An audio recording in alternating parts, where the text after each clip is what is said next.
자, 이제 117페이지에 보시면 이제 복합금융상품이라는 게 있어요. 이 복합금융상품은 복합금융상품 됐어요. 우리가 이제 어제 뭐래 얘기했냐면은 그저께 이런 얘기했죠. 금융상품이라는 게 있는데, 금융상품이라는 게 있어요. 금융상품이라는 게 있는데, 이게 이제 발행자 입장에서 볼 때는 뭐냐면 채무 금융부채가 있고, 금융부채가 이렇게 있어요. 금융부채 발행자는. 그 다음에 뭐가 있냐면 지분상품이 있다고 얘기했잖아요. 이렇게 지분상품. 자, 그러면 이제 이 발행한 사람이 금융부채를 발생시키거나 지분상품을 발생시키면 이걸 이제 투자자가 살 거 아니겠어요. 사게 되면 이걸 이제 금융자산이라고 한다. 그런 얘기예요. 이렇게 사면은. 그래서 얘가 됐든 금융자산이 되는 거예요. 근데 복합금융상품은 이 두 개의 성격을 동시에 갖고 있는 거를 복합금융상품이라고 한다고. 이 두 개를 이렇게 결합해 놓은 거예요. 이렇게. 이런 걸 복합금융상품이라고 해요. 기준은 여기에 대해서 국제기준에서는 여기에 대해서 자세한 얘기는 없어요. 문단이 한 페이지 정도밖에 얘기가 없어서 자세한 회계 처리도 없고, 제일 뒤에 보면 계산하는 방법은 잠깐 있고 회계 처리된 내용은 없어요. 그래서 회계 처리는 옛날 우리나라 기준대로 하는 수밖에 없다고. 이게 논점이 좀 그렇고, 그 다음에 요거에 대한 투자자 입장은 더 짧아서 굉장히 짧아요. 그래서 투자자 입장은 그동안에도 시험에 그렇게 자주 냈던 것이 아니기 때문에 투자자는 아예 책에서 빼버렸어요. 옛날에도 강의 안 했어요. 옛날에도 다 보로 내놓고 강의를 안 했는데, 한 번도 나온 적도 없고 나와도 맞출 수가 없어요. 2007년도 세무사 시험에 한 번 출제를 했는데, 2007년도 세무사 시험은 역대 가장 어려운 시험 중에 하나거든요. 500명 합격하고 한 6,500명이 꽈락을 맞았던 이런 시험에서 냈던 거니까 그런 거 안 해도 다 합격해요. 그래서 투자자는 아예 얘기를 안 했어요. 이렇게. 이제는 철저하게 이번 국제기준으로 책을 개정하면서부터는 완전히 철저하게 시험에 나오는 것만 하기로 했어요. 시험에 진짜 1차 시험이나 이런 데서 아주 중요하고 기본으로 알아야 되는 건 중요한 것만 본문에다 쓰기로 했다고. 그 기준에 시험에 안 나오는 건 아예 다 빼버렸어요. 옛날에 이상한 거 많았어요. 무슨 종합상각법이니 무슨 화폐가치 후익선출법이니 이런 거 다 확 찢어버렸어요. 우리가 무슨 연구하는 거 아니잖아요. 시험에 합격하기 위해서 하는 건데. 이게 어느 날 갑자기 유수연 강사를 봤어요. 유수연이라고 있잖아요. 이게 토익 강사인가? 유수연이라고 있잖아요. 유수연 강사의 그 사람의 신문에서 하는 걸 딱 보면서 유수연 얘기하잖아요. 20억 저번 주에는 한 달 전에는 10억 강사였는데 이번 주에는 20억 강사가 됐어요? 이번 30억 강사야? 뭐야 이 여자는? 각종 뻥튀기를 하네. 무슨 뻥튀기 장사도 아니고. 이 사람 하는 얘기가 그러잖아요. 내가 영어를 우리나라에서 제일 잘하진 않는다. 근데 나는 토익에는 합격시켜준다. 이런 얘기 하잖아요. 이 사람은 자기가 하고자 하는 목표가 뭔지를 잘 아는 거예요. 거기에 감동받은 거 아니에요? 원래 제 생각이었는데 얘 베낀 거지.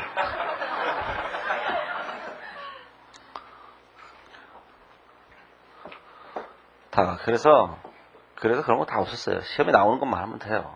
우리가 무슨 회계학자가 되려는 것도 아니고. 자, 그래서 이제 복합금융상품이 있는데 이 복합금융상품이 두 가지를 동시에 갖춘 것이다 그런 얘기예요. 그래서 거기 정의를 보시면 117페이지에 오면은 복합금융상품은 부채 요소와 자본 요소를 모두 가지고 있는 금융상품을 말한다. 복합금융상품은 거기 보시면은 일반적으로 금융상품에 지분상품으로 전환할 수 있는 옵션이 결합된 형태로 발행된다. 자, 그래서 이러한 복합금융상품의 가장 대표적인 것이 뭐가 있냐면은 전환사채와 신주인수권부사채 이렇게 두 가지가 있는 거예요. 전환사채에다가 이거에다가 신주인수권부사채 이렇게 두 가지가 있어요. 인수권부사채 이렇게 두 가지가 있어요. 근데 시험에서는 두 가지가 다 출제되는데 전환사채를 알면 요 신주인수권부사채는 그 차이점만 보시면 아실 수 있어요. 따라서 우리가 전환사채를 제일 먼저 공부하셔야 되고 요걸 가지고 나중에 신주인수권부사채 요 차이점만 공부하시면 이게 얘기가 끝나는 거예요. 이렇게 순서가. 자, 그럼 이제 뒤로 넘어가 보시면 전환사채는 어떻게 하는 것인가? 자, 118페이지에 오시면 거기 이번에 전환사채 발행 조건이 있는데 전환사채 의의가 있어요. 자, 전환사채 의의가 있는데 전환사채란 당해 사채 보유자가 일정한 조건하에 전환권을 행사하면 보통주로 전환되는 경우의 사채를 우리가 전환사채라고 하는 거예요. 그러면 전환권을 행사하면, 자 그러면 전환사채라고 하는 것은 어떻게 발행한 거냐면 이렇게 발행한 거예요. 전환사채는 자 사채라는 게 있는데 이 사채에다가 전환권이라는 걸 이렇게 얹어준 거예요. 이렇게 전환권을 이렇게 추가로 준 거라고요. 자, 이 전환권이라고 하는 것은 옵션이에요. 옵션. 옵션이라고 하는 것은 저번에 얘기했던 것처럼 유리하면 권리를 행사하고 불리하면 권리를 행사하지 않는 걸 우리가 옵션이라고 한다고요. 그래서 이 사채, 전환사채라고 하는 것은 나중에 전환사채의 보유자가 전환권이라고 하는 권리를 행사하면 전환사채 발행자는 이 사채를 주식으로 바꿔줘야 돼요. 그런 걸 전환사채라고 한다고요. 그러면 이 사채를 가져다 주면은 전환사채를 발행하는 회사가 주식으로 바꿔줘요. 그러면 나는 이제 사채에서 주식으로 바뀐 거예요. 이게 트랜스포머예요. 이게 변신을 한다고 이게. 예? 자, 그런 걸 우리가 전환사채라고 하죠. 예? 자, 그러면 전환사채 의의가 있는데 거기 보면 그 밑에 보시면 전환사채를 발행하는 이유가 뭐냐? 1번에 저렴한 금융비용, 2번에 재무구조 개선 효과가 있는데 이런 건 다 재무관리에 나와요. 재무관리에서는 이 전환사채를 어떻게 발행하는지 발행가액을 계산하는 방법도 나오고 다 나온다고요. 여기서는 우리가 발행금액을 계산하는 방법에 대해서 공부하는 건 아니에요.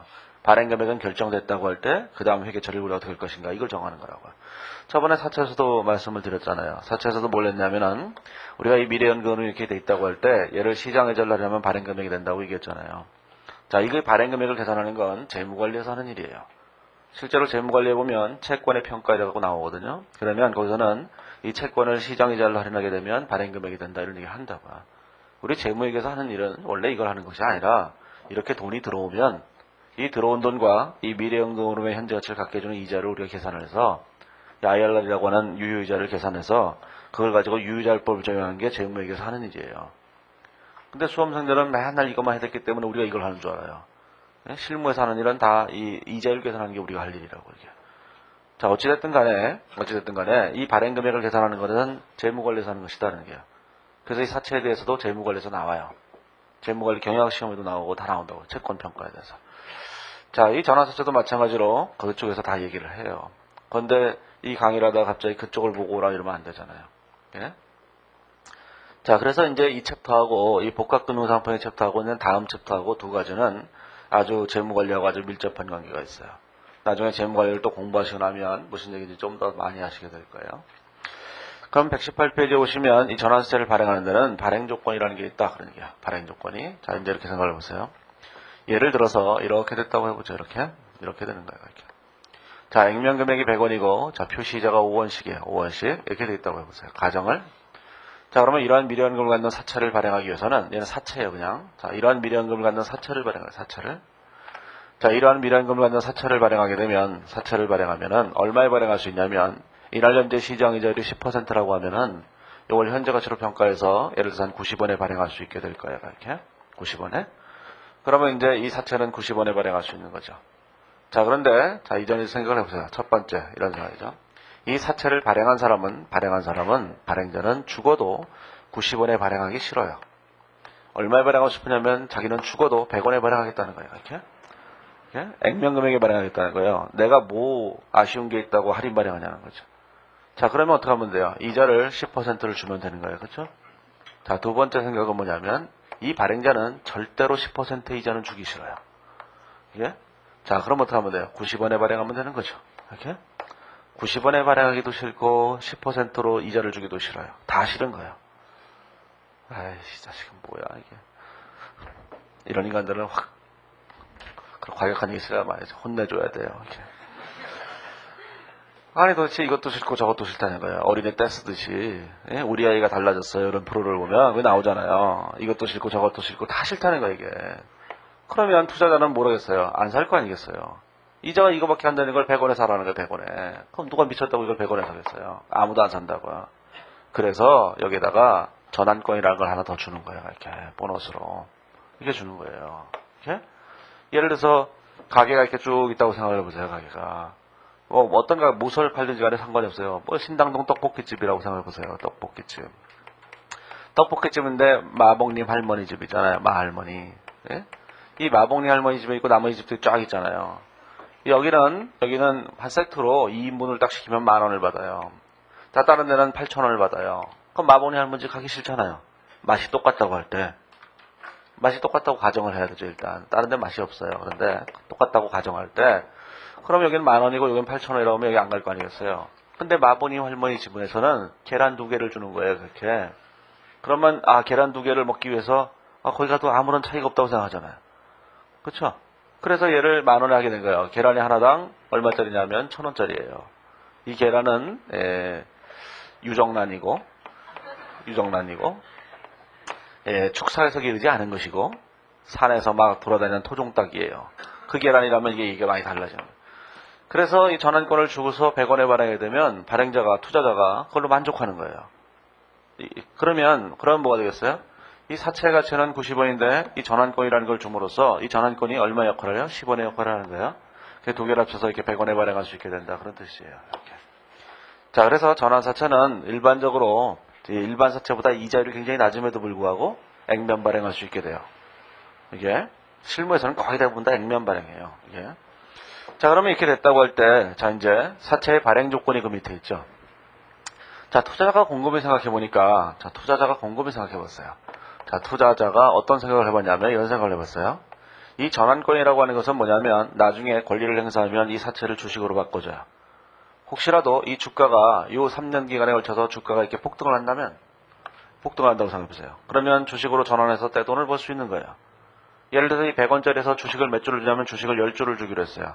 지금 주가가 얼마냐면 10원이라고요, 주가가 주당 10원이니까 이거를 주식으로 바꿔봤자 가치가 100원밖에 안 되는 거잖아요. 그래서 전환권을 행사하지 않을 텐데, 자, 혹시라도 얘가 나중에 주가가 막 폭등을 해갖고, 이게 막 폭등을 했다고 생각해보세요. 그래서 1,000원을 했다고 생각해보죠. 그러면 전환권을 행사하게 되면 주식을 10주를 받을 수 있으니까 10주 곱하기 1,000원 너무 했나? 100원. 1,000원 정도 되면 주가 조작이 되니까. 자, 그러면 10주 곱하기 100원 하면 1,000원이 되잖아요. 그럼 전환세 100원짜리를 전환해서 1,000원을 벌 수 있는 거예요. 그래서 이 전환권이 가치를 갖는 거라고, 이거. 자, 그러면 이 전환권이 가치를 갖는데, 문제는 투자자가 곰곰이 생각을 해보니까, 이 3년 동안에 걸쳐서 주가가 이렇게 폭등하지 않는다면, 이 전환권이란 건 아무 쓸모도 없는 거예요, 이게. 생각해보니까. 쓸모가 없는 거예요. 이게 주가가 폭등을 안 하고, 이게 폭락만 해요. 그러면 이까지 전환권이라는 게 무슨 의미가 있어요? 사용하지도 못할 건데. 그쵸? 마복리 할머니에서 계란 2개를 준다고요. 계란이 다 썩었어요. 아무 의미도 없는 거잖아요, 이게. 줘봤자. 그쵸? 한 입 딱 먹었는데 맛이 없는 거예요, 이게. 그러면 계란 주나만 하잖아요. 자, 그래서 뭐가 되냐면은, 이 투자자 입장에서 곰곰이 생각해보니까 이건 아닐지도 모른다는 생각이 드는 거예요. 그래서 투자자가 이런 얘기를 하는 거예요. 발행자한테 이런 얘기를 하죠. 이 전환권이라는 것을 만약에 내가 행사하지 않는다면 나는 수익률을 5%밖에 못 올리잖아요. 100원 주고 샀는데 표시이자 5%밖에 못 받으니까, 그러면 만약에 일반 사채를 샀더라면 수익률을 10%로 올릴 수 있었는데 시장제율이 10%였으니까, 근데 전환사채를 사는 바람에 5%밖에 올리지 못했잖아요. 그래서 전환사채 투자자는 혹시라도 전환권을 행사하지 않게 되면, 전환까지 않게 되면 요 이자 차이에 해당하는 금액만큼을 보장해달라고 요구한다고요. 이렇게 요거를 내가 매년 5% 이자씩을 손해를 봤으니까 이 손해보는 5%를 발행자 네가 어떻게 해서든지 나한테 물어내라, 이렇게 얘기하는 거예요. 자, 그때 이 발행회사가 어떤 회사에 있다냐 해서 얘기가 달라져요. 이 발행회사가 첫 번째 메가스타디예요. 스타디. 이게 메가스타디. 이 발행한 회사가 메가스타디라면 이렇게 얘기하겠죠. 예? 이거 바꿔주세요. 이 차이를 보상해줘요. 이렇게 얘기하면 메가스타디에서 뭐라 그랬어요? 가, 이 자식아. 이건 달인가도 같은 거야, 달인. 들어가. 그럼 가라 그랬잖아요. 너 필요 없어. 그거 왜 필요 없다 그랬어요? 메가스타디에 이 주식을 사고 싶은 사람이, 줄 서 있는 게 전화해서 저 사람이, 내가 특별히 너한테 준데 이 자식이 한다는 소리가 뭘 보장해달라는 돈, 뭐 하는 돈, 쓸데없는 소리 하잖아요. 야, 가. 그런 거죠. 그러면 여기서 뭐라 했어요? 그냥 주세요. 이렇게 얘기하겠죠. 이런 거를 우리는 액면 상환 조건이라고 한다는 얘기예요. 액면 상환 조건이라고 얘기하는 거예요, 이렇게. 액면 상환 조건은 전환권을 행사하지 않았다고 할 때 아무것도 보상해주지 않아요. 행사하지 않으면 그걸로 끝인 거예요. 자, 그런데 두 번째로는 이게 메가스타디가 아니에요. 메가스타디가 이 학원을 비교하면 좀 그렇고 잘릴지 모르니까. 아무튼 간에 또 거지 같은 회사들이 있을 거 아니겠어요, 이게. 예? 얼마 전에는 CN그룹 이렇게 있을 거 아니겠어요. 그러면 CN그룹에서 전환사채를 발행했어요. 근데 얘기를 하잖아요. 뭐라고 얘기하냐면은 혹시라도 전환권을 행사하지 않게 되면 내가 이거 손해보는 거니까 물어달라 이렇게 얘기할 거 아니겠어요. 그러면 이쪽에서도 CN그룹이 뭐라고 했냐면은 야 가 이랬다면 아무도 없는 거야 이 사람밖에는. 이 사람 딱 혼자 가고 달랑살라 그러는데 보장해달라는데 이 사람이 싫다 그러면 그다음부터 할 얘기가 없잖아요. 그러면 그럼 막 관둬요 이러고 간다고요. 여기서는 힘이 누가 세요? 투자자가 센 거고 여기는 힘이 발행자가 센 거예요. 그러면 이쪽에서는 그럼 뭔가 해줘야 될 거 아니겠어요. 그래서 이 덜 주는 금액에 대해서 뭔가를 보상해 줘야 된다고요. 보상해 줄 때 만기일에 상환할증금이라는 걸로 보상해 줘요. 그런 걸 상환할증금 지급 조건이라고 하는 거예요. 그런 걸 상환할증금을 만기에 지급하는 걸 상환할증금 지급 조건이라고 한다. 그런 얘기예요. 지급 조건 이렇게 된 거예요. 이렇게. 자, 그러면 얘기를 좀 더 해보면 이렇게 돼요. 자, 뭐냐면은, 자, 이제 표시제, 그 뒤에 가보시면 그림이 있는데, 어떤 게 있냐면은, 어디에 있냐면은, 뒤로 쭉 가보시면, 자, 125페이지에 오면, 가로 3번에, 표시이자율, 보장 수익률, 전환권이 없는 유사한 채무에 대한 현행 시장이자율, 그 세 가지가 있어요. 그러니까 표시이자율과 보장 수익률과 시장이자율, 이렇게 세 가지가 있는 건데, 자, 표시이자율이 있어요. 표시이자율. 자, 이 표시이자율은 여기서 몇 %냐면 5%예요, 5%. 이 5%는 발행자가 자기가 주겠다고 한 이자율이에요, 투자자한테. 그 다음에 자 10%라고 하는 뭐가 있냐면 시장이자율이 있어요. 자 시장이자율. 이 시장이자율이라고 하는 것은 뭐냐면은 투자자가 이 발행한 사람한테 요구하는 이자율이에요. 이렇게 10%는 줘야 되겠다 생각하는 거야. 근데 발행자는 5%밖에 못 주겠다고 얘기한 거라고요. 자 그러면 얘는 5% 주겠다고 얘는 10% 주겠다 그러니까 둘이서 맨날 그 얘기만 하고 있는 거예요. 계속. 야 10% 저쪽에 5% 10% 5% 10% 그러면 결론이 안 나잖아요. 그래서 조금씩 양보를 해야 되죠. 양보를 해야 되는 거예요. 양보를 해야 되기 때문에 투자자는 10%를 꼭 보상해달라고 얘기하는데 발행자가 이런 얘기를 하는 거죠. 야 아무리 우리 회사 주가가 올라갈 가능성이 적다 하더라도 혹시라도 만에 하나 올라갈지도 모르잖아. 아무리 계란이 썩어서도 계란이 맛이 없어도 한 입은 먹었잖아요. 그 고값은 내야 될 거 아니겠어요. 고값은. 그렇죠? 그렇기 때문에 뭐가 되는 거냐면 서로 간에 이렇게 합의를 하게 돼요. 적정한 선에서. 적정한 선에서 합의를 해서 예를 들어서 8%에 합의를 했다면 이 8%에 합의한 이자율을 우리가 보장수익률이라고 하는 거야. 보장수익률. 이 보장수익률이라고 하는 것은 뭐냐면은 발행자가 투자자한테 보장해준 수익률이에요. 자 그러면 이 보장수익률이 8%라고 한다면 무슨 얘기를 하냐면 이런 얘기를 하는 거예요. 이 전환사채가 이렇게 돼 있는데 자 100원에 액면 발행했죠. 이 발행금액에 5%에 8%의 이자를 보상해주겠다 그런 뜻이에요. 이렇게 8% 이자를 보장해주는데 실제로 5%밖에 안 주잖아요. 그러면 실제로 8% 이자를 보장해주기 위해서는 매년 이자를 8% 주겠다고 얘기하면 되는 건데 실제로 전환사채는 어느 날 전환권을 행사하고 나면 그 다음부터는 그 다음 이후에 이자는 한 푼도 안 줘도 돼요. 그렇기 때문에 되도록이면 이자를 나중에 주면 줄수록 회사한테 유리하다고요. 혹시라도 중간에 전환권을 행사하게 되면 이자 한 푼도 안 줄 거 아니겠어요. 그렇죠? 생각을 해보세요. 생각을. 예를 들어서 이 5원의 이자도 매년 이자를 안 주다가 마지막 해에 15원의 이자를 주는 것과 5원, 5원, 5원 이렇게 이자를 주는 것을 비교해보세요. 자, 이때 전환권을 행사했다면 이 위의 경우에는 이자를 한 푼도 안 줬지만 이 밑의 경우에는 이자를 5원이나 줬잖아요. 그러니까 전환사채 발행자 입장에서 볼 때는 되도록 표시 이자를 나중에 주면 줄수록 좋다고요. 그래서 나중에 주면 줄수록 좋기 때문에 실제로 표시 이자를 5원이라고 얘기를 했으니까 8원이라고 하는 8%라는 이자를 보장할 때 이 3원씩의 이자를 지금 지급하지 말고 만기에 이렇게 몰아서 지급하는 것이 훨씬 더 유리하다고요. 이렇게. 그래서 이 만기에 몰아서 지급하는 이자를 뭐라고 하냐면 우리가 상환할증금이라고 얘기하는 거예요. 잘 생각해 보시면 이걸 언젠가 해봤던 거예요. 장기성 채권 채무에서 현재 가치가 된 자금은 뭐라 그러냐면 이자 차이의 미래 가치와 같다 그러겠다고요. 기억이 안 나겠지만 물론 자 이렇게 돼 있어요. 자 그때 자 제3장에서 이런 걸 했었죠. 3장에서 자 얘가 10만 원이고 이게 5,000원씩의 표시이자가 이렇게 있었잖아요. 이렇게 5,000원씩의 표시이자 이렇게 돼 있었죠. 이렇게. 자 이걸 현재 가치로 평가하게 되면 자 87565 이렇게 됐었어요. 이렇게. 그렇죠? 자 그러면 이 현재 가치 금액을 빌린 돈이라고 할 때 빌린 돈이 87565라고 할 때 빌린 돈 이렇게 얘기할 때 우리는 87565에 대해서 매년 10%의 이자인 8,757원의 이자를 받아야 되는데 8,757원의 이자를 받아야 되잖아요. 8,757원에 이 이자를 받아야 되는데 매년 3,757원의 이자를 못 받았으니까 3757을 좀 못 받았죠. 이렇게 요거를 못 받았으니까 요 금액을 이렇게 만기에 몰아서 준다는 게 이자를 이렇게 이런 걸 우리가 현재 가치 할인차금이다 이렇게 얘기했잖아요. 기억을 해보세요. 현재 가치 할인차금. 자, 이 현재 가치 할인차금을 계산하는 이 방식이 상환할증금을 계산하는 것과 똑같은 거예요. 그렇죠?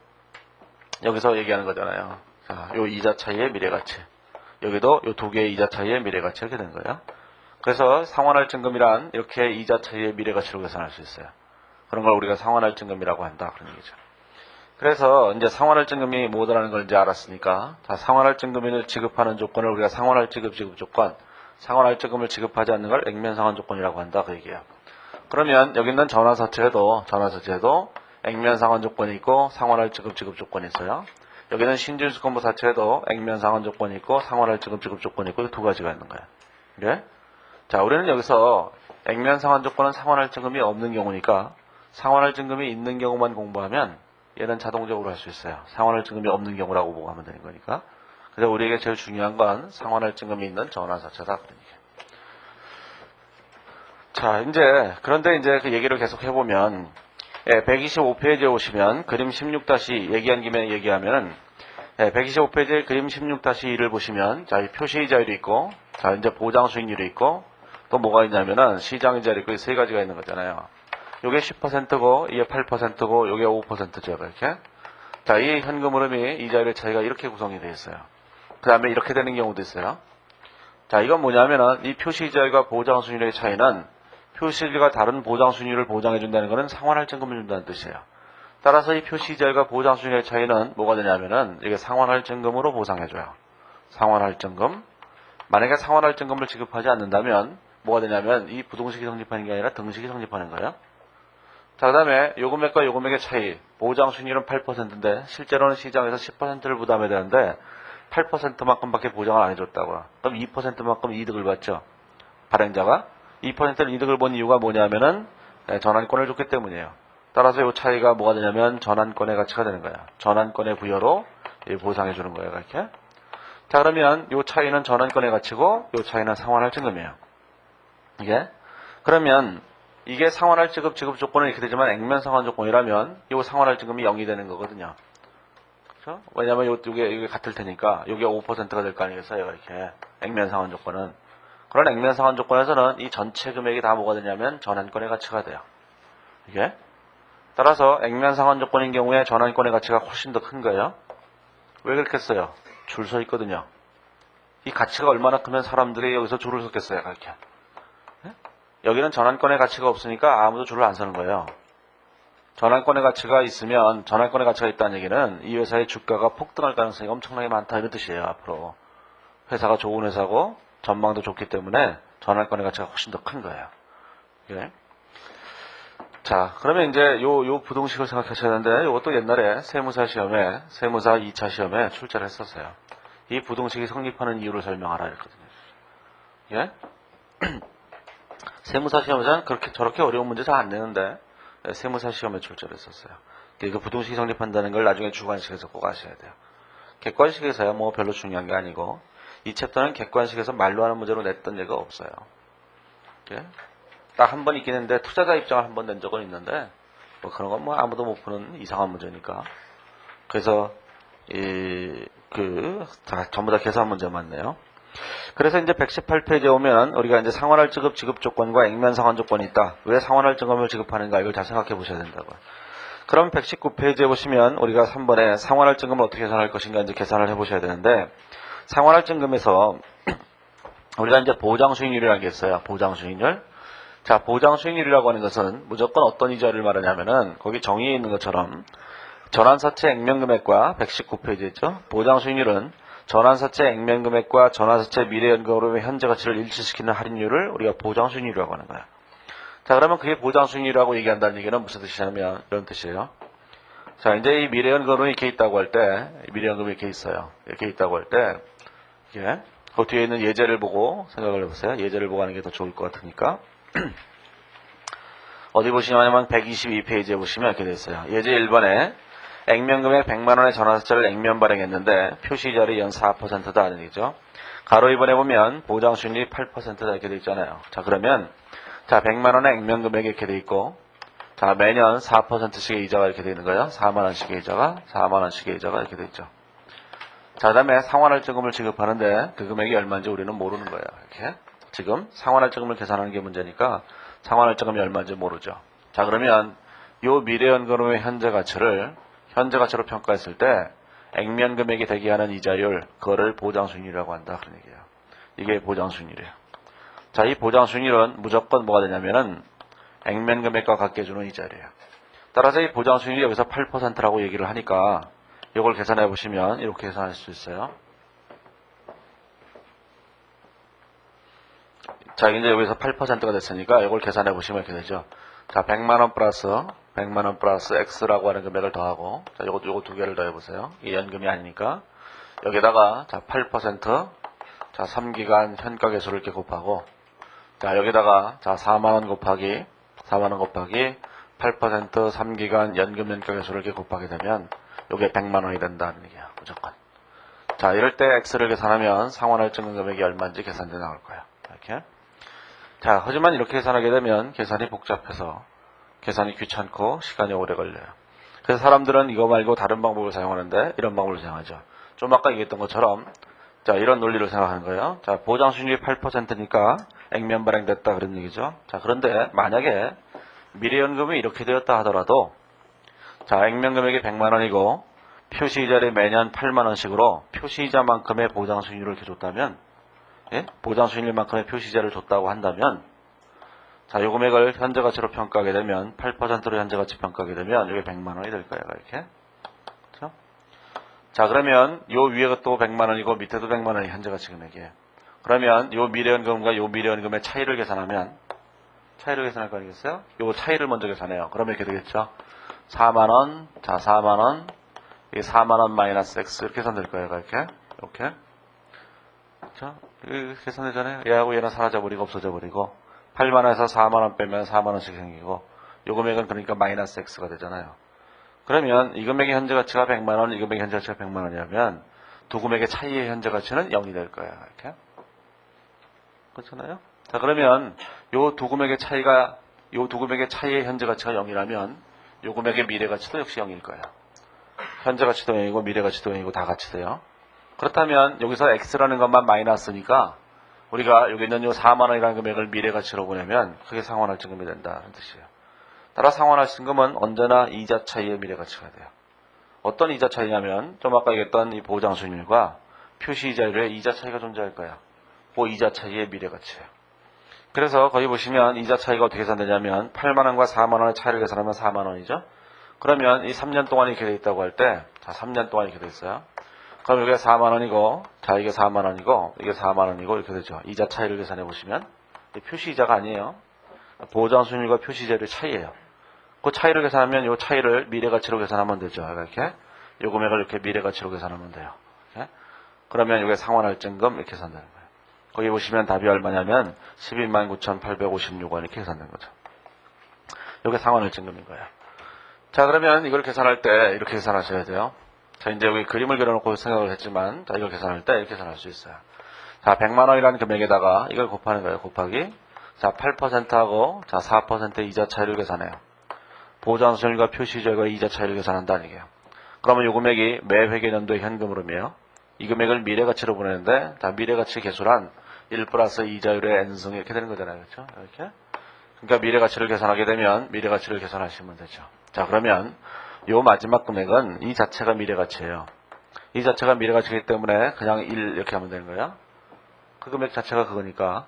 그 다음 거는 그 전년도에 있던 4만원은 1 플러스 0.8 이렇게 1 플러스 8% 이렇게 되는 거고, 이게 뭐야 이게 1.08 이렇게 되는 거고, 다음 연도 거는 1.08의 제곱 이렇게 되는 거예요. 이렇게.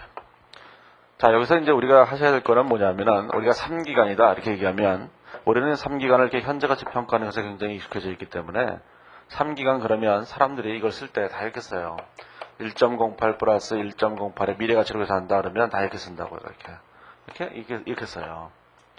이렇게 쓰기 때문에 답이 틀리는 거예요. 여기서 이걸 하나씩 빼셔야 돼요. 이렇게. 이게 제곱, 이게 1승, 이게 0승 이렇게 계산해야 된다고. 자, 그러면 1.08의 0승 그러면 사람들은 다 0인 줄 알아요.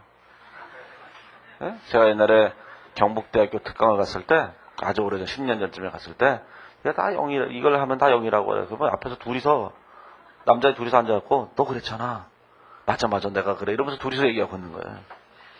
이게 1이에요. 1. 1.08의 0승 요거 1이에요. 1. 이렇게. 예? 자, 그래서 여기서 주의할 거는 기간이 하나 줄어야 된다라는 것만 기억하시면 돼요. 자, 그러면 이렇게 계산하면 상환할증 금액이 계산되는데 여기는 이렇게 계산하는 금액보다 실제로 이렇게 계산하는 금액이 더 정확한 금액이에요. 왜냐하면 여기서 계산할 때는 우리 연금 현가계수 이런 것들 때문에 이 현가계수를 시험에서 전부 다 소수점 5째 자리에서 반올림하고 이러거든요. 근데 여기서 계산하는 이 미래가치 계수는 정확한 계수들이기 때문에 정확하게 맞아요. 이제 가끔씩 이제 공부하시다 보면 이런 것 때문에 고민스럽죠. 도움상에 도움을 받아야 되는 거예요. 그럴 때. 자, 이게 뭐냐면은 우리가 이게 발행금액을 계산하고 난 다음에 유효자율법 이렇게 삼각기간 금액하고 이 미래연금을 현재가치로 평가 금액하고 이 금액이 약간 달라서 막 이 고민에 빠지잖아요. 많이나 차이나면 말도 안 하죠. 뭐 5원, 1원, 3원 뭐 이렇잖아요. 그 차이 원래 나는 거예요. 그 차이는 원래 존재하는 거예요. 이렇게. 그런 현가계수를 어떻게 사용했느냐, 또 반올림을 어떻게 했느냐 이런 거에 따라서 조금씩 틀려지는 거예요. 그래서 이런 차이에 대해서는 전혀 신경 쓸 필요가 없어요. 처음 하시면은 자기가 하는 방법에 따라서 계산했을 때 금액이 약간 차이가 나면 이게 왜 틀린 건가 맞은 건가 구분을 잘 못하는데 아무 상관없어요. 솔직한 얘기로 이렇게 계산한 것보다 사실은 이렇게 계산한 게 더 정확한 금액이에요. 이게 더 정확한 줄 알았죠? 이게 더 정확한 거예요. 왜냐하면 이렇게 계산할 때는 어떻게 하냐면 1.01 이런 식으로 1.1 이런 식으로 해서 그냥 나눠버리잖아요. 이 나눠버리면 이게 현가계수가 소수점 무한대로 보낸 거기 때문에 훨씬 더 정확한 금액이에요. 요걸 계산했다가 이렇게 삼각을 하게 되면 뭐 반올림하고 별짓을 하기 때문에 금액적으로 좀 더 틀린 금액이 된다고요. 근데 사람들은 하도 이렇게 하는 것에 너무 익숙해져 있어서 이렇게 하게 되면 이 금액이 틀리는 줄 알아요. 이 금액이 본질에 더 근접한 거예요. 이게 김태희 키를 잰 155cm예요.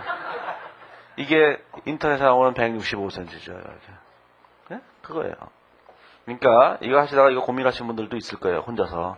근데 이 차이는 언제나 존재하는 거니까 아무 신경 쓸 거 없어요. 항상 차이가 나는 거예요.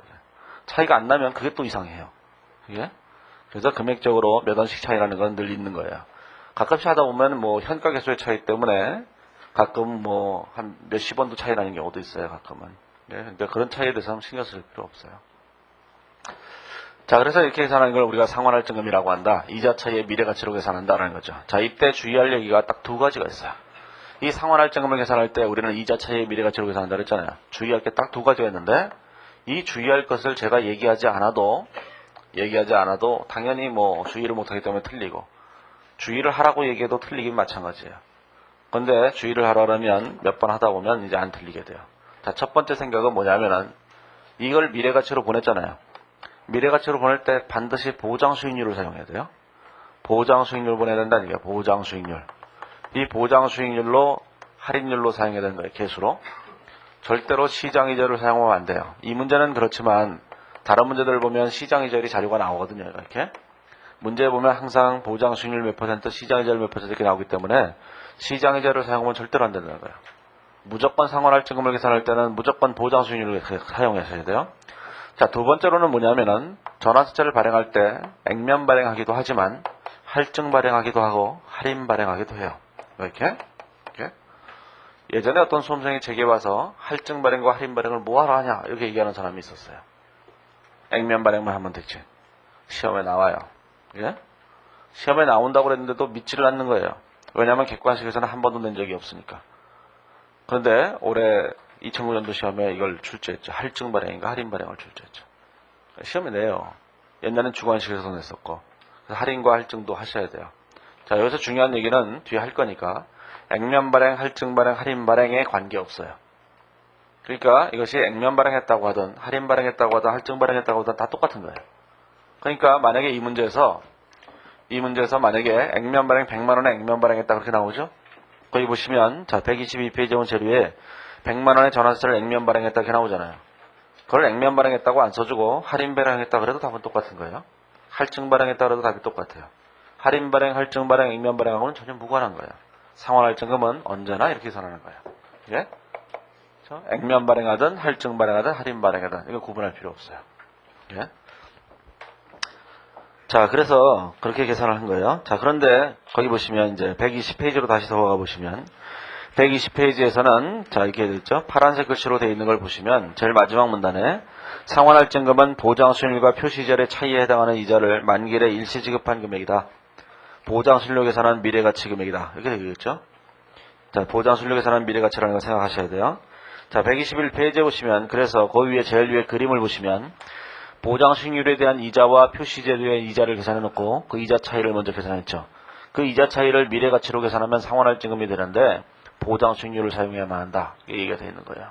이게 자, 그 밑에 보면 가로 2번에 보면 상환할증률이 있는데 자, 상환할증률은 상환할증금을 전환사채 액면금액으로 나눈 비율을 상환할증률이라고 해요. 따라서 상환할증률이란 이 상환할증금을 여기서 계산했으니까 상환할증금을 129,856이라고 계산했으니까 요거를 뭘로 나누냐면 10만원이라고 하는 액면금액, 100만원이라는 액면금액으로 나누게 되면 12.9856% 이렇게 되잖아요. 이렇게. 이거를 우리가 상환할증률이라고 하는 거예요. 자, 이런 문제를 이제 시험에 냈는데 초창기에서 냈어요. 읽어내는 건 너무 유치한 문제인데 이제는 간평사 시험에서는 존재한다는 전설과도 같은 문제예요. 162페이지에 오면 객관식 문제 1번을 보시면 공인회계사 2003년도 시험 문제를 보면 거기 보면 상환할증금이 추가로 지급하는데 액면금액의 몇 퍼센트를 상환해야 되나 이렇게 물어봤잖아요. 그렇죠? 162페이지에 어떻게 되겠어요? 거기 보시면 두 번째 줄에 보면 액면이자리 6%죠. 제일 끝에 보면 만기 보장수익률이 10%죠. 이자 차이가 4%예요. 만기 3년짜리니까 이자 차이가 4%니까 이렇게 계산하시면 되죠. 자, 20만 원이 있는데 이자 차이가 4%예요. 이렇게. 그렇죠? 10% 마이너스 6%. 자, 요 금액을 미래가치로 보내면 돼요. 미래가치로 보낼 때 1 플러스 1.1의 제곱 1.1 플러스 1.1의 제곱 이렇게 계산하시면 되는 거예요. 이렇게. 보장수익률이 10%니까 이렇게 계산하시면 상환할증금이 계산되겠죠. 이렇게. 이걸 액면금액으로 나누게 되면 상환할증률이 된다는 얘기예요. 거기서는 이제 액면금액의 몇 퍼센트에 상환하나 이렇게 물어봤으니까 100%는 액면금액을 말하는 거니까 100%는 액면금액을 말해요. 액면금액을 말하는 거니까 뭐가 되는 거냐면은 100% 빼고 난 금액을 계산해 보면 되죠. 13.24%니까 113.24%가 돼요. 뭐 별로 그렇게 복잡하진 않아요. 사실은 이 4%의 이자 차이를 그냥 이자 차이를 미래가치로 보내면 상환할증률이 되거든요. 그러니까 요 액면금액을 요 전체를 나중에 이렇게 액면금액으로 이렇게 나누게 되면 상환할증률이 되잖아요. 액면금액을 빼보세요. 그러면 상환할증률이죠. 어차피 20만 원 나눠질 테니까 요게 이자 차이를 미래가치로 보내면 이게 상환할증률이 된다고요. 그러면 4%를 3번 해보세요. 미래가치로 보내면 단순하게 더하면 12%죠. 그거보다 조금 더 늘어났을 거예요. 미래가치니까 답이 13.24%죠. 아니 뭐 계산 안 해도 13.24%니까 3번이 되니까요. 아니 이자 차이가 4%인데 3번 더했어요. 그럼 12%죠. 얘보다는 커야 되죠. 미래가치니까. 현재 가치만 얘보다 작아야 되고. 그러면 12%보다 작은 건 다 틀린 거예요. 동그라미 1, 2는 다 틀린 거고 3번 아니면 4번이면 5번인데 4번과 5번은 너무 크잖아요. 예? 그래서 3번인 거예요. 잘 모르시는군요. 객관식을 그렇게 푸는 거예요. 그래야지 1분 40초에 풀 수 있어요. 이거를 가지고 다 써가면서 해갖고는 시간 내에 못 푼다고 이게. 올해 회계사 시험이 그나마 좀 쉬워서 그런데 작년도 같은 경우는 이게 쉬웠다 어려웠다 그래요. 얘네들 미쳤어요. 2007년도에 확 쉬웠다가 2007년도에 무진장 쉬웠다가 2008년도에 어려웠다가 2009년도에 쉬웠다가 이런다고요. 이게 된 거예요. 이게. 올해 시험 문제도 수준이 이하죠. 대부분의 문제들이.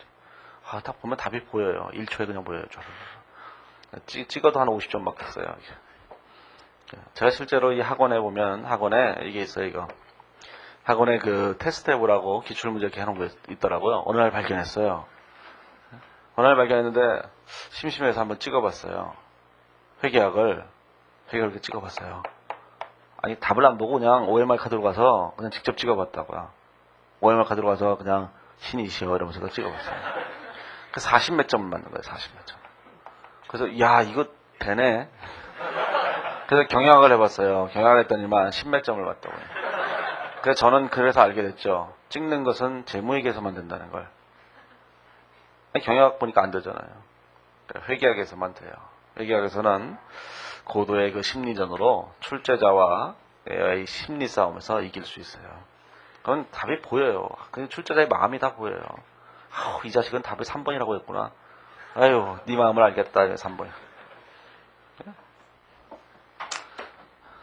그런 기법을 제가 객관식 강의할 때 얘기를 해주는데 그걸 사람들이 스킬이라고 해요. 스킬이라고. 미친놈들. 제가 언제 S를 죽였어요? 미안해요. S를 죽인 거잖아요. S를. S킬. 그래서 제가 그 다음부터 이건 스킬이 아니라 테크놀로지다. 그 다음부터 사람들이 이제 테크놀로지라는 말을 쓰는 거야. 이제 알게 됐죠. 어디에나 학습 효과가 존재한다는 걸. 자, 이제 앞으로 다시 가보시면, 자, 이제 뭐가 되어 있냐면은, 자, 이제 그 121페이지에 보면, 그래서 제일 밑에 있는 그림 16-1을 한번 참고를 해보시고, 상환할 지급 지급 조건과 액면 상환 조건이 이자일과의 관계가 보장 수익률이 더 크냐, 보장 수익률과 표시세율이 같으냐에 따라 달라진다. 아시면 돼요. 보장 수익률과 표시세율 차이가 상환할 증금을 만든다. 그런 뜻이에요. 자, 이제 뒤로 넘어가 보시면, 이제 122페이지 오면 4번에 전환권의 가치를 이제 계산하셔야 돼요. 자, 전환권의 가치를 계산해야 되는데, 자, 이제 우리 이런 생각을 해보는 거예요.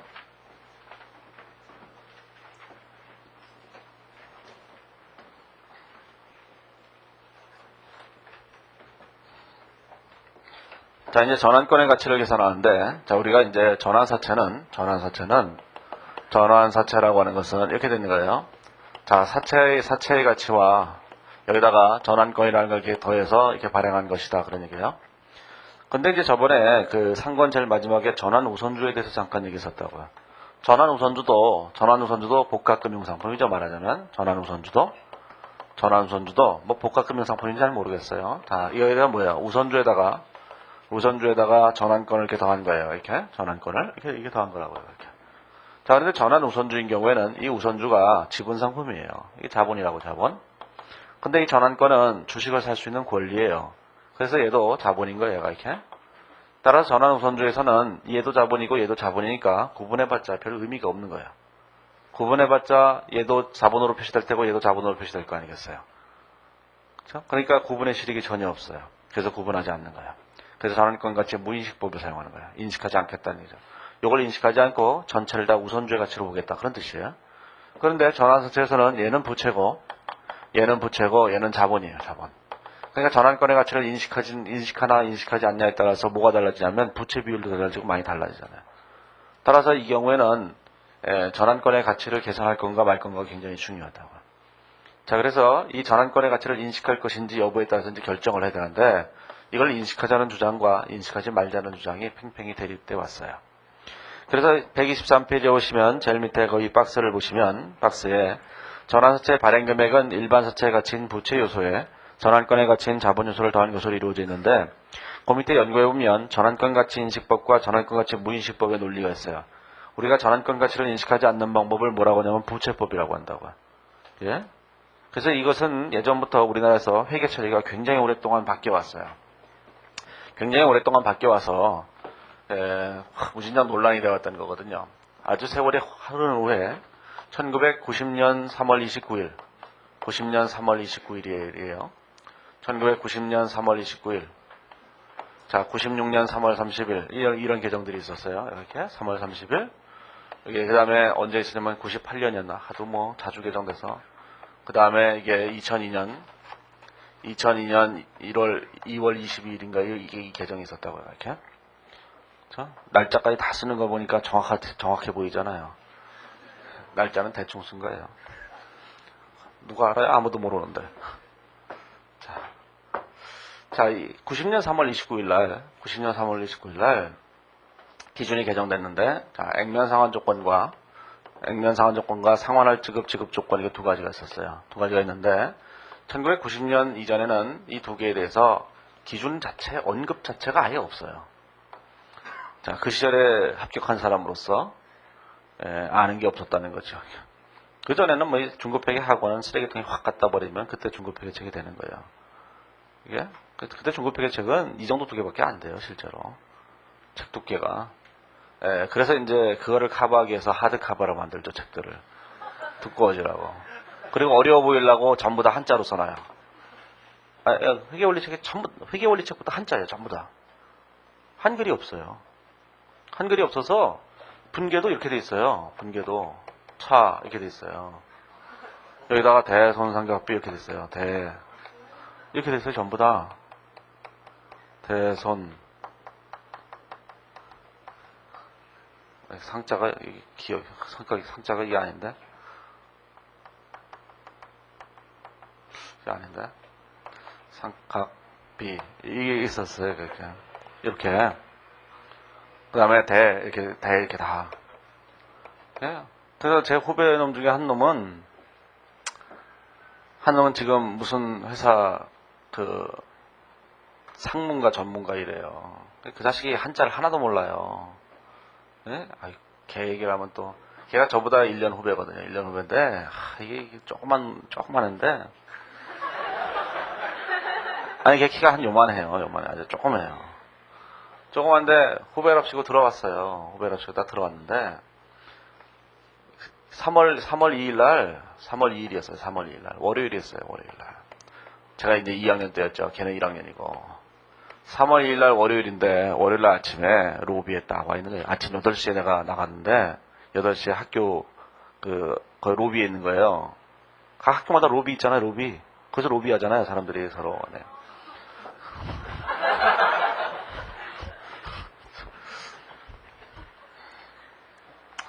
자, 그런데 얘가 갑자기 그래서 제가 그랬어요. 아침에 갔더니만 인사를 하는 거예요. 이게 또 초창기에는 또 완전히 거의 군대처럼 돼갖고 90도 인사하고 막 이러거든요. 좀 지나면 형 왔어? 이러니 처음에는 뭐 인사하면서 오셨어요? 이러다가 점점 그러죠. 야 커피 타와 그러면 커피 뽑아 그러면 네 이러고 친구들끼리 우리 커피 먹을까 그러면 발딱 일어나갖고 제가 뽑아오겠습니다 이러는데 1년쯤 지나면은 야 커피 좀 뽑아 그러면 내가 커피 뽑으러 학교 다녀?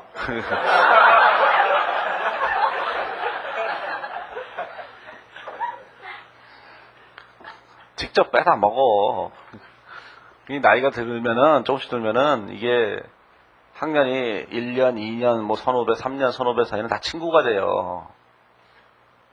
그 집에서도 형하고 막 친구잖아요, 거의. 형이나 동생은 거의 친구죠? 아니에요? 그렇게 무서운 가족이에요, 이게? 근데 얘가 딱 나온 거예요. 딱 나오더니만 한다는 소리가 내가 오늘 무슨 수업 있어? 오전에 수업 있어? 그랬더니 수업 없다는 거예요. 왜 이렇게 일찍 나왔어? 8시에? 그랬더니 아침 조회를 해야 되잖아요. 월요일 아침마다 원래 조회가 있잖아요. 학교에는. 그거 하러 나왔다는 거예요. 이렇게 순진했던 그가 변했습니다. 우리 아이가 달라졌다가 아니라 우리 아이가 변했어요. 나쁘게. 그 다음부터 내가 이상해졌어요. 학교물을 묻더니 얘가 한자를 하나도 몰라요. 저한테 와서 이걸 다 읽어달라는 거예요. 이게.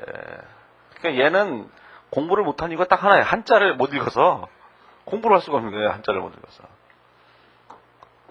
그러니까 저는 그때 공부할 때도 전부 다 한자로 썼어요. 연습장에도. 그래서 이제 한자 실력이 많이 늘어났죠. 그런데 하도 오랫동안 한자를 쓰더니 한자 기억이 안 나네. 그래서 제가 요즘은 초등학생들도 한자 교육 시키잖아요. 어느 정도 기간 동안 한자 교육을 안 시켰잖아요. 한자 교육을 다 시키는데 우리 애가 이게 물어보는 거예요. 이게 무슨 글자인 줄 알아?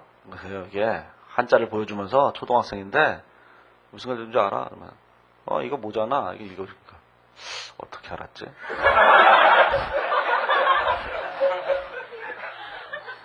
그러면 이건 뭐야? 그래서 이거고 그랬거든. 이거 어떻게 알았는지 궁금해 죽겠네. 자, 그런데 일단 아무것도 없었어요. 근데 이제 그 다음에 전환권의 가치를 인식하자 이런 방법으로 바꿨다고요, 이게. 그러다가 96년 3월 30일에 개정하면서 액면 상환 조건을 인식하지 않고 상환할증을 지급 조건만 인식하는 방법으로 바꿨어요. 이때 사람들이 무진장 욕했다고요, 이 미친놈들이. 그게 무슨 얘기냐면은 상환할증을 안 주면 전환권의 가치가 없냐 이거죠. 상환할증을 주고 안 주고는 전환권의 가치가 아무 관계도 없는 거거든요. 그래서 이런 말도 안 되는 얘기를 했죠. 98년도 개정에서는 뭘 했냐면은 98년도 개정에서는 이렇게 했어요. 아예 다 인식하지 말자 이랬어요. 이때도 무진장 욕했어요 사람들이. 뭐였냐면은 이거 왜 이러냐 이거 왜 이러냐 왜 이 미친놈들아 이러는데 그때 이 기준을 만들었던 사람들의 주장은 딱 하나였어요. 미국이 전환권 가치를 인식하지 않는다는 거예요. 그러니까 우리도 그래야 된다는 거죠. 그래서 거지 같은 놈들. 그런데 2002년 2월 22일 날 기준을 개정하면서 이렇게 또 바꿨어요. 다 인식하는 걸로. 그래서 사람들이 했어요. 그거 왜 바꿨냐? 이때는 미국이 개정하려고 그런다는 거예요. 전환권 가치를 인식하는 방법으로. 잘났다 이 미친놈들아. 그리고 이제 지금에 온 거죠. 그래서 이거에 대해서 비판이 무진장 많았어요. 예? 그래서 기준이 이렇게 계속 바뀌면 손익을 조작하기도 쉽고 그렇다고 말이 많았죠. 자, 아무튼 이게 이제 역사예요. 이게 동아일보인가 어디에도 실렸어요. 이게 이 기사를 실었어요. 기자가 돈 받고 실어준 거겠죠. 틀림없이. 자, 어쨌든 간에 자, 이렇게 지워버리시면 자, 그러면 우리는 전환권의 가치를 인식하는 방법을 사용한다는 게 무조건. 그러면 전환권의 가치를 인식하는 방법을 사용할 때 이 전환권의 가치를 어떻게 계산할 것인가라는 거죠. 자, 우리는 이런 방법이 있어요. 자, 첫 번째 방법. 전환사채를 할 때 전환세 발행 금액이 얼마라고 이렇게 주어져 있어요. 이렇게. 이 전환세 발행 금액을 사채의 가치와 전환권의 가치로 나눠야 된다고요. 자, 첫 번째 방법. 자, 사채의 공정가치를 계산해서 나머지 잔액을 전환권의 가치로 보는 방법이 있는 거예요. 자, 두 번째로 전환권의 가치를 계산하고 나머지를 사채 가치라고 보는 방법이 있는 거예요. 이렇게. 자, 세 번째로는 두 개의 공정가치를 다 계산해서 이걸 공정가치 비율로 이게 안분하는 방법이 있는 거예요. 이렇게. 이게 세 가지 방법이 있는 거죠. 이렇게. 세 가지 방법이 있어요. 자, 이 중에서 우리는 그렇다면 전환권의 가치를 계산하든 사채의 가치를 계산하든 계산해야 될 거 아니겠어요? 자, 그러면 사채의 가치를 계산할 때, 자, 사채의 공정가치는 어떻게 계산하죠? 사채의 공정가치는 언제나 미래현금으로 현재 가치로 계산하는 거예요. 현행 시장가치를 할인한 현재 가치죠? 저번에 사채에서 계속 얘기했잖아요. 사채에서 미래현금으로만 현행 시장가치를 할인하게 되면 무조건 공정가치가 된다. 그런 얘기 했잖아요. 사채에서 그래서 그 얘기를 한 거예요. 그 얘기를 어제 했던 금융자산에서도 그게 필요했죠. 여기서도 이 공정가치라는 의미에서 또 필요하잖아요. 예? 자, 그러면 미래현금의 현재 가치로 할인하면은 이게 공정가치가 돼요. 그러면, 자, 전환권의 가치를 계산해야 될 거 아니겠어요? 전환권의 가치, 블랙숄즈가 계산했죠. 예? SND1, 외우세요. D1 마이너스 X, 2에 마이너스 RF, T승의 ND2. 이렇게. 어디 가서 써먹기 좋아요. 난 이런 거 한다, 그러면. 그러지 말고, 이걸로 한 T를 하나 맞춰갖고, 아니, 종합반 T 하나 만들까요? 아니, 우리라고는 안 써주고, 우리라고 쓰면 창피하니까, 어디 입고 다니기 창피하니까, 그러지 말고, T를 하나 이렇게 막 해갖고, 여기다가 이거 하는 거예요. C는 SN 뭐 이렇게 쫙 해갖고, 예를 들어서 네 과목 하니까, 네 과목에서 제일 중요한 거, 이걸 정의할 수 있는 걸 딱 정해갖고, 그거 좋네. 그거 만들자 그랬어. 그렇잖아요. 300명이니까, 뭐, 10,000원만 주면 만들잖아요. 네? 300만 원이면 되네. 로또를 사서 300만 원을 타서 해야 되겠다. 아, 동의하나요? 아니, 동의하면 만들고, 동의 안 하면 안 만들고. T 만들어야 되겠다, 진짜. 자, 그래서 SND1- 이거예요. 이걸로 계산하자는 거예요. 블랙숄즈 모형에 따라서. 자, 생각을 해보세요. 얘가 쉬워요? 얘가 쉬워요? 얘가 쉽죠? 예. 그러니까 이걸 계산해서 나머지 잔액으로 계산하자 이렇게 하는 거예요. 자, 이건 이제 그냥 우스갯소리로 하는 소리고, 우스갯소리고 그냥 쉬우니까 그걸로 하자. 이게 이제 우스갯소리고. 자, 이론적으로는 반드시 부채의 가치를 먼저 계산해서 나머지를 전환권의 가치로 계산을 해야 돼요. 국제규정에서는 거기에 대해서 아주 명확하게 써 있어요. 절대로 이것의 가치를 계산해서는 안 된다. 이렇게 돼 있다고요. 이렇게? 왜 그러냐면은 이렇게 생각해 보세요. 자, 전환사채를 발행하게 되면 돈이 들어오겠죠. 전환사채를 발행하게 되면 돈이 들어오는 거예요. 현금이. 그렇죠? 현금이 들어오는데 일종의 그 중에 일부는 부채죠. 그렇죠? 그 중에 일부는 자본인 거예요. 근데 개념책에서 뭐라 했어요? 자본이란 언제나 자산과 부채의 차이로만 계산된다 이랬잖아요. 그렇죠? 자, 그런데 얘는 자본이에요. 계산할 수 없잖아요. 그러니까 자산과 부채를 계산하면 그 금액의 차이로만 계산되는 거예요. 그러니까 건방지게 얘가 자기 먼저 계산하면 안 되는 거죠. 그래서 저번에도 얘기했잖아요. 자기 주식을 무상으로 수송받았을 때 내 마음을 줬는데 여기에 뭐가 됐어요? 자산도 변하지 않고 부채도 변하지 않으니까 취득원가가 없다 이렇게 얘기한 거잖아요. 그렇죠? 회계 처리 없다고. 저번에 현물 출자에서도 자 토지를 취득했는데 자본금 주식 발행 초과금 이렇게 돼 있잖아요. 여기서도 이거 세 개를 계산할 수 없죠. 자본이니까. 그러니까 이것의 공정가치를 해야지 이론적으로 맞는 거예요. 근데 여기서는 제가 무릎을 꿇었다 그랬잖아요. 이 그지 같은 인간들이 전부 다 둘중 명확한 거 이게 서영상이 워낙 많아서 그래서 그냥 그래 그러고 말았다 그랬잖아요. 원래는 얘도 이걸로 하는 거고 얘도 이걸로 하는 거고 얘도 이걸로 하는 거예요. 자본은 계산할 수 없는 거예요. 그게 우리가 회계학을 한 사람이 기본적으로 갖춰야 될 자질인 거예요. 소질을. 이게 자산과 부채를 뺀 차익으로만 계산하죠. 그래서 얘도 얘를 계산할 수 없어서 부채의 가치를 계산해서 나머지로 계산한다 이런 얘기하는 거죠. 자, 그러면 부채의 가치를 계산할 때는 뭐가 필요해요? 이자율이 필요하죠. 이자율 뭐가 필요해요? 무위험 이자율 플러스 리스크 프리미엄이가 필요하잖아요. 자, 그럼 이거 계산할 때 어떻게 계산하면 돼요? 이제 이 전환사채를 발행한 회사가 우리 회사니까 우리 회사의 신용등급이 뭔지 먼저 알아야 되죠. 그러면 신용이자를 찾을 수 있어요. 우리가 신용등급을 받지 않았다면 우리랑 비슷한 다른 회사를 찾는 거예요. 이게? 그러면 되는 거겠죠. 그러면 정 안 되면 10%. 그렇죠? 그때 그 회계사와 제가 합의했던 절대로 변하지 않는 10%. 이게 요즘은 8%로 바뀌었는데 그래도 저는 10%가 애틋해요. 이자율을 은행에서 좀 올렸으면 좋겠어요. 10%로. 계산하기도 편하고. 이게.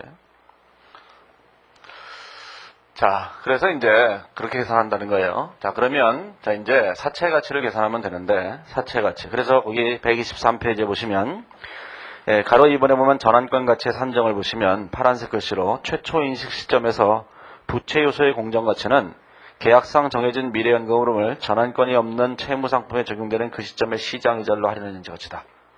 그렇죠? 그게 현행 시장이자율이죠. 제일 밑에 박스를 보시면 이렇게 되어 있어요. 전환권의 가치는 발행금액에서 전환사채 미래연금의 현재 가치를 빼서 계산한다. 이렇게 되어 있죠. 제일 밑에 각조 5번을 보시면 부채 요소와 자본 요소의 공정 가치를 분리하여 측정하고 전환사채 발행금액을 공정 가치의 비율로 비례하여 조정하는 방법은 허용되지 않는다. 이거예요. 이거 두 개의 공정 가치를 각각 계산해서 이 공정 가치 비율로 배분하는 건 절대로 안 된다. 그 얘기예요.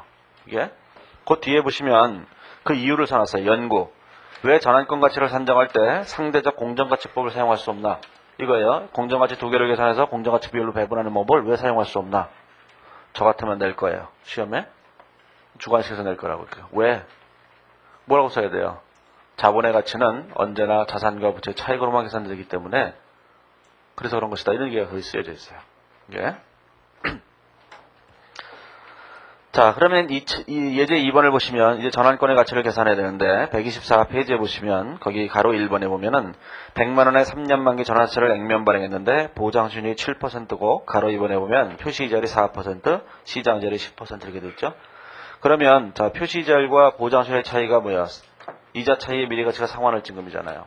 그러면 상환할증금부터 먼저 계산하셔야 되니까 상환할증금을 계산할 때 자, 100만 원 자 곱하기 이자율 7% 마이너스 4%에서 3% 이자 차이가 발생했죠. 이렇게. 그렇죠? 자, 이자 차이를 미래가치로 보내면 돼요. 자, 1 플러스 1.07 플러스 1.07의 제곱 이렇게 계산하게 되면 이게 상환할증금이 계산되죠. 이게. 자, 그래서 이제 요 산식을 요걸 그냥 그대로 유도하기가 힘들지도 몰라서 그 위에다가 이제 그림을 그려서 미래연금의 차이를 일단 계산해 놓은 거예요. 실제 시험장에서는 그런 거 그릴 시간도 없어요. 그리지 마시고 직접 이거 3%의 차이가 나는구나. 나 이렇게 곱한다. 이렇게 하시면 돼요. 실제 시험장에서는 제일 마지막에 한 줄만 쓰시면 돼요. 이게. 자, 그러면 이제 상환할증금을 계산해 보니까 96,447원이 됐어요. 자, 96,447원 이렇게 된 거죠. 이렇게. 자, 그러면 96,447원이 상환할증금이니까 이제 전환권의 가치를 계산해 보세요. 전환권의 가치를 이렇게 계산해 보죠. 자, 전환권의 가치를 계산해 보시면 거기 보면은 이제 미래연금으로 주어졌어요. 100만원, 4만원, 4만원, 4만원. 자, 여기 이제 100만원. 요게 4만원. 자, 여기 4만원, 4만원. 이렇게 되죠. 그 다음에 상환할증금도 미래현금으로며 만약에 이 사채에 전환권을 행사하지 않는다면 상환할증금을 지급해야 되니까 이 전체가 사채의 미래현금이라고요. 이렇게. 자, 그러면 이 금액을 우리가 현재 가치로 평가하면 되는 거예요. 그러면 얘를 100만원에 액면 발행했으니까 이걸 현재 가치로 평가하면은 전환권의 가치가 계산되죠. 자, 얼마나 할인해야 되냐? 시장이자율로 할인하는 거예요, 얘는. 이렇게. 거기 시장이자율 10%가 있으니까, 자, 시장이자율 10%로 할인하게 되면 금액이 계산됐죠. 자, 그러면 뭐가 되냐면은 923233 이렇게 계산돼요. 이게 923233, 923233 이렇게 계산되죠. 이렇게. 그러면 얼마 되냐면 이게 76,767원 이렇게 된 거예요. 이게 상환할증금, 이게 전환권의 가치 이렇게 계산된 거예요. 그래서 전환권의 가치는 76,767원 이렇게 계산돼요. 자, 이렇게 전환권의 가치를 계산하는 것이 이제 시험 문제예요. 이게. 자, 그래서 뒤에 있는 객관식 문제를 한번 잠깐 해보시면은 거기 이렇게 돼 있잖아요. 162페이지에 보시면, 자, 162페이지에 오면은 2번 문제. 공인회사 2008년도 시험과 2006년도 시험에 출제했어요. 전환권 대가가 얼마냐? 전환권 대가가 전환권의 가치예요. 그러면 162페이지에 오면 전환권의 가치를 계산하라고 얘기했는데 문제는 되게 쉬워요. 2009년 1월 1일 날 액면금액 100만원, 액면이자율 8%를 3년 동안 매년 이자를 지급한다 그랬죠? 그럼 100만원의 8%죠? 이렇게. 그럼 미래연금이 이렇게 될 거예요. 자, 100만원의 8%니까 여기다가 이렇게 되겠죠. 자, 8만원씩의 이자가 이렇게 3번 사용될 거예요. 이렇게. 8만원씩의 이자가. 그죠?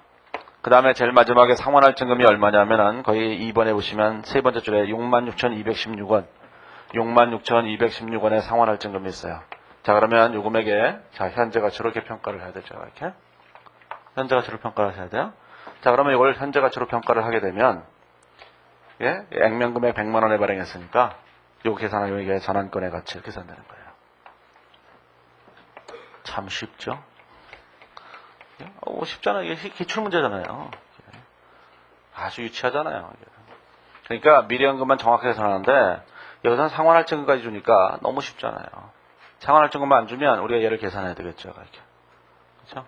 그렇게 계산하시면 돼요.